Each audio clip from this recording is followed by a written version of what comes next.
catatan yang harus kita ingat betul, yang pertama, mimpi yang baik itu harus kita iringi dengan bangun untuk bertahmid memuji Allah. Kemudian jangan cerita-cerita kepada siapapun kecuali kepada orang yang kita cintai dan dia mencintai kita.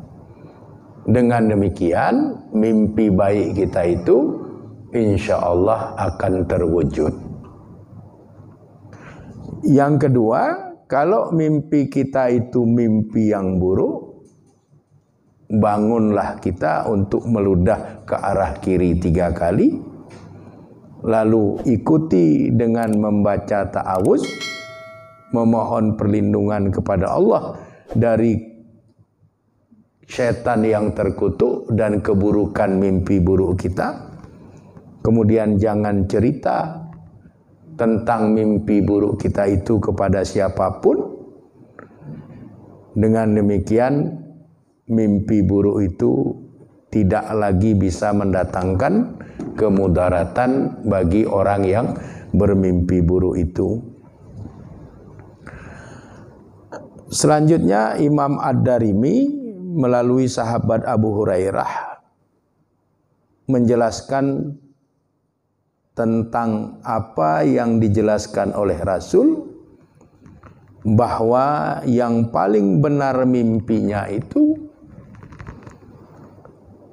mendekati akhir zaman adalah orang yang paling jujur tutur katanya. Jadi akurasi mimpi seorang hamba itu tergantung dari tingkat kejujuran tutur katanya. Kalau dia orang yang jujur, maka mimpinya itu akurat. Tapi kalau dia kazab, orang yang suka berdusta, mimpinya pun mimpi dusta. Rasul bersabda, izak tarobaz zaman, jika akhir zaman telah dekat, lam takat ru'yal mu'minu takzibu, maka mimpi orang-orang yang beriman itu hampir tidak pernah dusta. Wa asdaquhum ru'ya asdaquhum hadisa, dan orang yang paling benar mimpinya ketika itu adalah orang yang paling jujur tutur katanya di antara mereka. Jadi kita ini umat yang hidup mendekati akhir zaman. Mimpi orang-orang beriman yang jujur itu tingkat akurasinya sangat tinggi. Nabi mengatakan lam takat ru'yal mu'mini takzib, maka mimpi orang-orang yang beriman itu hampir tidak pernah dusta. Jadi apa yang dilihat dalam mimpi, maka insya Allah kalau mimpi itu bagus, dia bangun kemudian bertahmid memuji Allah, dia tidak cerita kepada siapapun kecuali orang yang dia cintai, maka mimpi bagusnya itu akan mewujud dalam kenyataan hidupnya. Kalau dia bermimpi buruk, lalu dia bangun untuk meludah ke arah kiri 3 kali, berta'awuz kepada Allah, mohon perlindungan dari setan yang terkutuk dan keburukan mimpinya, kemudian dia sholat sunat 2 rakaat dan tidak menceritakan mimpi buruknya itu kepada siapapun, maka mimpi buruk itu tidak akan mewujud dalam kehidupannya.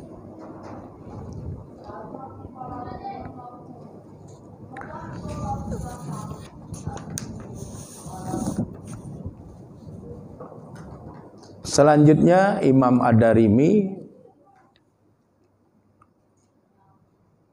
mencatat hadis yang bersumber dari Sayyidina Ali bin Abi Thalib tentang larangan dari Rasulullah sallallahu alaihi wasallam berbohong tentang mimpi. Jadi umat Islam itu diharamkan berbohong tentang mimpi. Dia tidak mimpi, dia bilang mimpi. Itu haram hukumnya. Atau dia bermimpi lain, tapi yang dia ceritakan lain. Dia berbohong terhadap apa yang dia mimpi itu. Ini dilarang di dalam Islam. Nabi bersabda, yarfa'ul hadisu ila Nabi sallallahu alaihi wasallam. Ya. Sayyidina Ali mengatakan yarfa'ul hadisu ila Nabi sallallahu alaihi wasallam. Bahwa hadis ini marfu sampai kepada Nabi sallallahu alaihi wasallam. Qala, di mana Nabi bersabda, man kazzaba fi hulmihi, siapapun yang berdusta tentang mimpinya, kullifa aqda sya'iratin yaumal qiyamah, ia akan dituntut untuk menjalin biji gandum yang tidak mungkin bisa dijalinnya pada hari kiamat.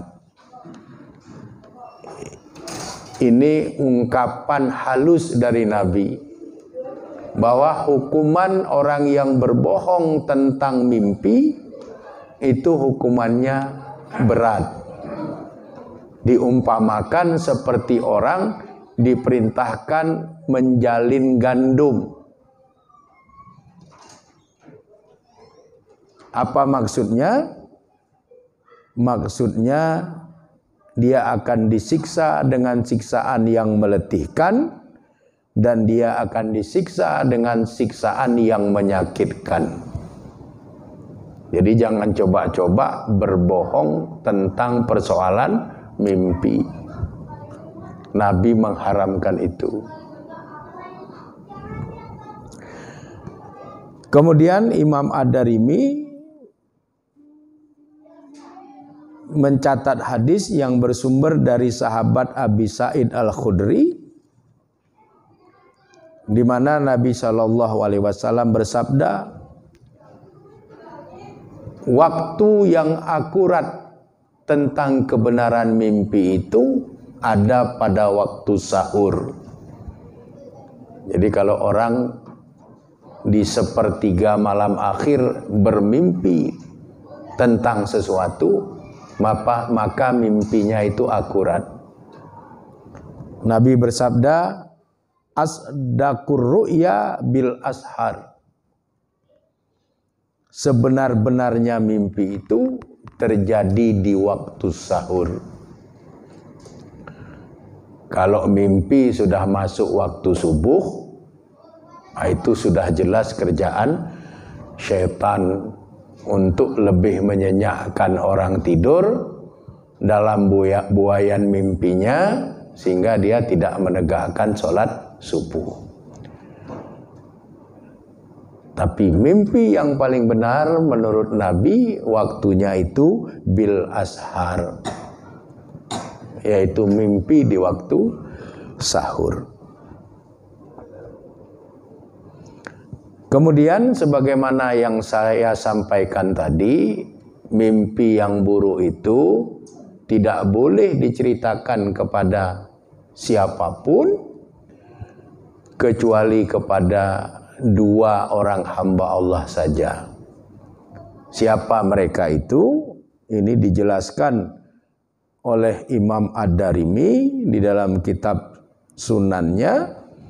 dari sahabat Abu Hurairah mengatakan bahwa Rasulullah SAW bersabda,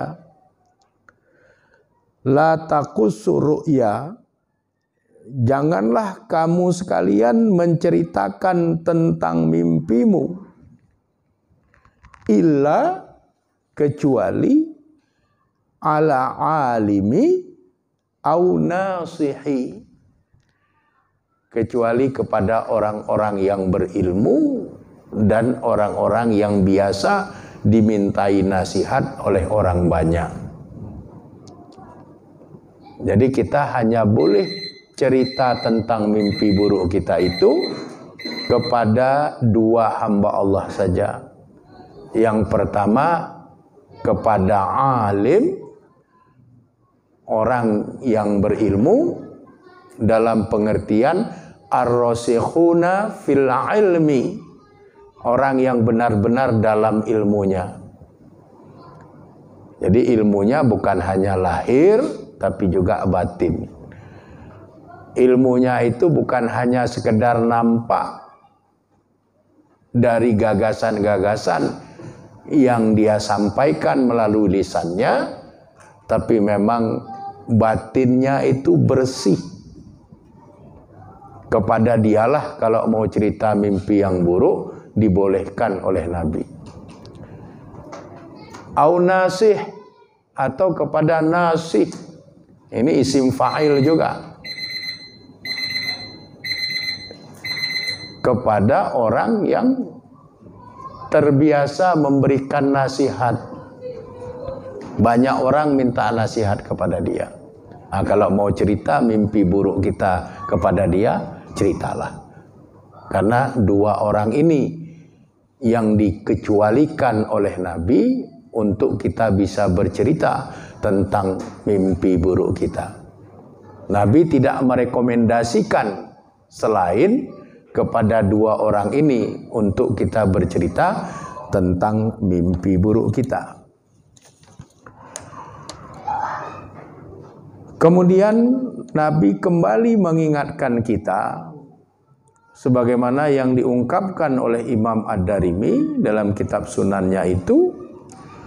Beliau mengambil hadis dari sahabat Abi Rozin Al-Uqaili, di mana Nabi bersabda, ar-ru'ya halama hiya ala rijli ta'ir.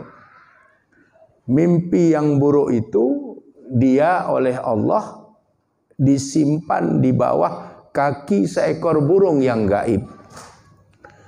Malam yuhadis biha. Nabi katakan, jangan ceritakan tentang mimpi buruk itu. Faiza hudisu biha waqa'at. Maka apabila mimpi buruk itu diceritakan kepada orang lain, waqa'at, mimpi buruk itu akan menjadi kenyataan. Jadi jangan pernah cerita-cerita mimpi buruk yang kita alami kepada orang lain, kecuali kepada dua orang tadi yang sudah direkomendasikan Nabi SAW, yaitu alim, orang berilmu dalam pengertian ar-rasikhuna fil ilmi, orang yang betul-betul dalam ilmunya itu lahir batin, ilmunya banyak, batinnya bersih. Atau kepada nasih, orang yang biasa memberikan nasihat dan orang banyak meminta nasihatnya. Kepada dua orang itu boleh kita cerita tentang mimpi buruk kita. Kalau itu kita langgar, waqa'at, mimpi buruk itu akan menjadi kenyataan. Kemudian yang terakhir, Nabi memberikan penjelasan kepada kita bahwa mimpi-mimpi itu semuanya memiliki takbir, memiliki rahasia, memiliki iktibar, memiliki pelajaran-pelajaran yang bisa kita cermati. Misal merujuk hadis yang bersumber dari sahabat Hakim bin Mubarak. Nabi memberikan takbir mimpi kalau ada seorang hamba Allah bermimpi tentang perahu. Perahu itu takbirnya adalah keselamatan.